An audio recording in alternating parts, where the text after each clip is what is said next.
Tonight, the WNBA world stands on the edge of its seat, awaiting the finals berth that rides on one do-or-die game: Indiana Fever versus Las Vegas Aces, Game 5 in the 2025 semifinals. The stakes have never been higher. Indiana, the resilient underdog, faces a dynasty built on talent and reputation. But in these pressure-packed hours, it's not just skills.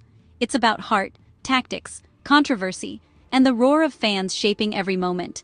From the first possession, the battle between these teams feels bigger than basketball. It's about legacy, respect, and writing new history in the face of adversity. The Fever, 6th seed, shocked the league by forcing Game 5 after a gutsy 90-83 win at home. Kelsey Mitchell, lights out in the clutch, led a balanced attack, with Aliyah Boston overpowering in the paint, securing her spot next to franchise legend Tamika Catchings in the record books. Every Fever fan believes the impossible is now within reach.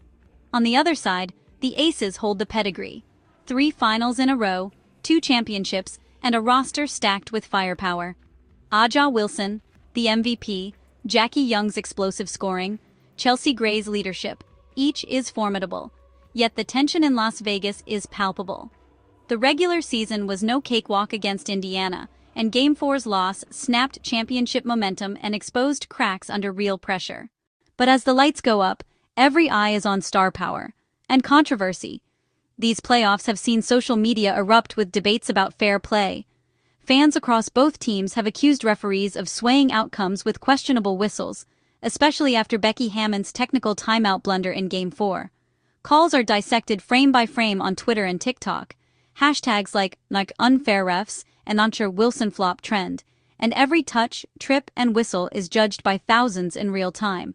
Fever followers argue the league favors Vegas. Aces fans say Indiana's aggressive defense crosses the line. The A'ja Wilson storyline is at the heart of these narratives. Fans frustrated at critical moments have taken online to call Wilson a flopper, and some even use cheater. Harsh words that, when looked at objectively, don't stand up to the facts. Wilson is a fierce competitor whose physical style brings contact, and any star drawing fouls late in the game becomes a lightning rod for frustration.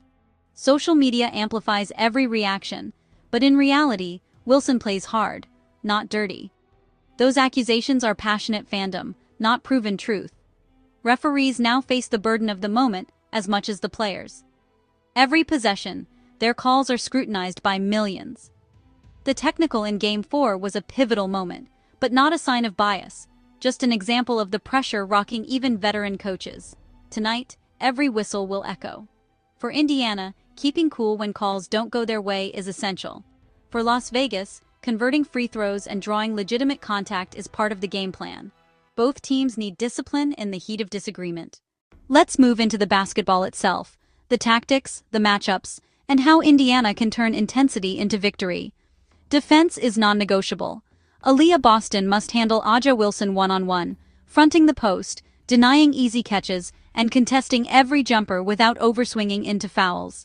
When Wilson gets double-teamed, Indiana's rotations must be precise.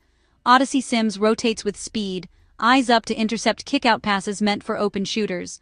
Tiara McCowan brings toughness off the bench, doubling the intensity in the paint, fighting for every rebound and refusing to be outmuscled.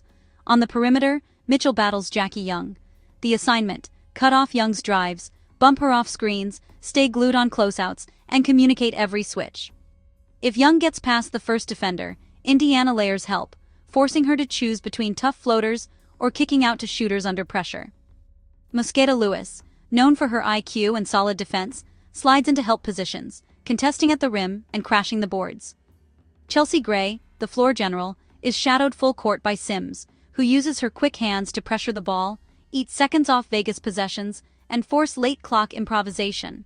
Mitchell and Sims swap defensive roles on Gray and Young, adjusting based on momentum and score. Indiana's plan is simple: stay aggressive but disciplined, never give up easy looks, and force difficult contested attempts. Transition offense is Indiana's weapon, and they unleash it after every defensive rebound. Sims and Mitchell push the ball up court, Boston and McCowan running the lanes, seeking fast break points before the Aces can set their formidable defense.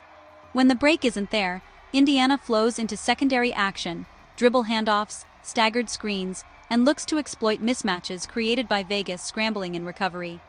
In the half-court, ball movement is key. Fever players pass and cut, never holding the ball too long. Boston sets lethal picks, pops out for mid-range jumpers, and dives into the lane when defenses lapse. Sims orchestrates, calling for double screens and slashing to the rim, kicking out to Mosqueda Lewis or Jackson for the open shot. Patience here is critical. Rushed attempts only play into Vegas's strengths. Rebounding is a major battle. Boston, McCowan, and Sims crash every board, denying second-chance points and creating extra possessions. The Fever's philosophy: one shot and out for Las Vegas, with every player communicating box-out assignments and fighting for leverage. On offense, Fever guards sneak in for putbacks on missed threes, punishing any defensive lapse by the Aces. Mental toughness is the underpinning of Indiana's strategy. Every time the crowd turns hostile, Indiana breathes deep, regroups at midcourt, and embraces the adversity. Mistakes are met with instant correction, not frustration, ensuring each player knows their role and keeps laser focus. When fans erupt after a call, Indiana's bench stands and cheers, reminding the team that their fight isn't just physical, it's psychological. Tonight, the referees will be tested more than ever. Any controversial call becomes instant discussion online. Each player knows that a single technical, a single missed foul, or questionable travel could swing the game and ignite a firestorm. Indiana's plan is to play clean, celebrate every correctly called play, and tune out the blame game. Coach Christie Sides uses timeouts to reset mental focus, review tactics, and reinforce discipline. Sims and Mitchell keep their teammates focused. One play at a time, no distractions. As the game tightens in the fourth quarter, the contest transforms into a masterclass in situational basketball. Indiana runs strategic two-man game. Boston sets the high screen, Sims attacks, then either finishes at the rim or kicks out to Mosqueda Lewis for the clutch three. If Vegas overcommits, Boston pops for a jumper or swings the ball to the corner for an immediate attack. Indiana's precision in running sets is crucial for breaking down the Aces' defense. Defensive versatility late in the game is Indiana's equalizer. They switch to matchup zone, daring Las Vegas to hit from outside, then rotate back to man coverage for key possessions. On inbound plays, Indiana sends Simmons through double screens, looking for the open catch and shoot. Throughout, communication is constant, and fatigue is battled with short, strategic bench minutes. Emotions flare as every possession is amplified. Indiana's bench erupts after stops, celebrates big baskets, and refuses to let calls derail their unity.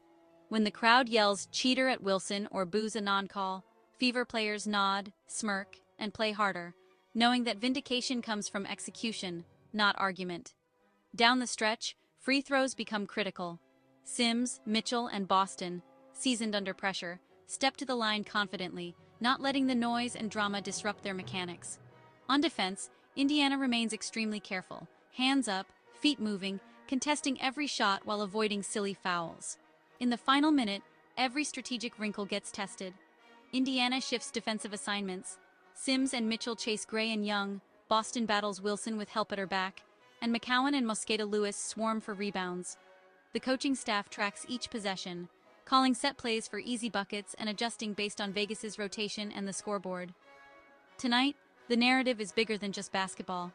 It's about handling unfair blame on referees, the social media storm around Aja Wilson, and crowd energy so thick you can feel it through the screen. But the difference maker is Indiana's unity, their preparation, and their clarity in execution. When calls go against them, they respond with hustle, not complaint. When fans cry unfair, they lock in harder. When accusations circle online, they use it as fuel for the fire burning within their team. The lesson for viewers: basketball greatness is built not just on talent, but on resilience, honesty, and the will to focus beyond the noise. Every Fever player knows headlines are fleeting, scoreboards are forever.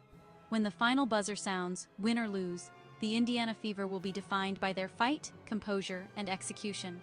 If they claim victory, it will come from a perfect blend of defense, rebounding, teamwork, and maximum pressure composure, not referee drama or social media slander. And if the Aces hold on, they will have battled through controversy, pressure, and the doubters to remind the league why champions always dig deepest when it counts. That's why this moment matters. Tonight isn't just another playoff game. It's a showcase of what it means to pursue history, silence critics, and let skill and spirit shape destiny. Get ready for a clash worthy of legends, where Indiana Fever aims for the ultimate upset, and Las Vegas Aces fight to extend their reign, knowing every word, every whistle, and every highlight will echo far beyond the final score.